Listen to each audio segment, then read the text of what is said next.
Social media വഴി സൗഹൃദം നടിച്ച് യുവതിയിൽ നിന്ന് സ്വർണം കൈക്കലാക്കി മുങ്ങുന്ന യുവാവ് പിടിയിലായിട്ടുണ്ട്. മലപ്പുറം കോട്ടക്കൽ സ്വദേശി കുണ്ടു ബസാറിലെ മുഹമ്മദ് ഇസീലാണ് വടകര പോലീസിന്റെ പിടിയിലായത്.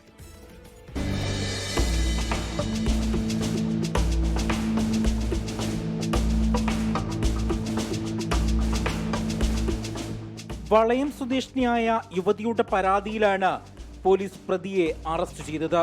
ഇൻസ്റ്റാഗ്രാം വഴി സൗഹൃദം സ്ഥാപിക്കുന്ന സ്ത്രീകളെ വിവിധയിടങ്ങളിൽ വിളിച്ചു വരുത്തി സ്വർണ്ണാഭരണം തട്ടുന്നതാണ് ഇയാളുടെ രീതി. 12 പവനോളം സ്വർണമാണ് യുവതിയിൽ നിന്നും പ്രതി കൈക്കലാക്കിയത്. വളയം സ്വദേശിനിയുമായി സൗഹൃദം സ്ഥാപിച്ച് വടകരയിലെ ലോഡ്ജിലെത്തിച്ച് സ്വർണം തട്ടിയെടുക്കുകയായിരുന്നു.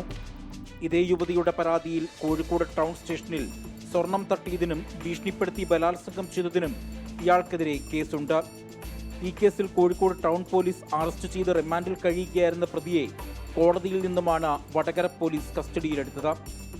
നിരവധി സ്ത്രീകളെ ഇയാൾ ഇത്തരത്തിൽ കബളിപ്പിച്ചിട്ടുണ്ടെന്ന് പോലീസ് പറഞ്ഞു.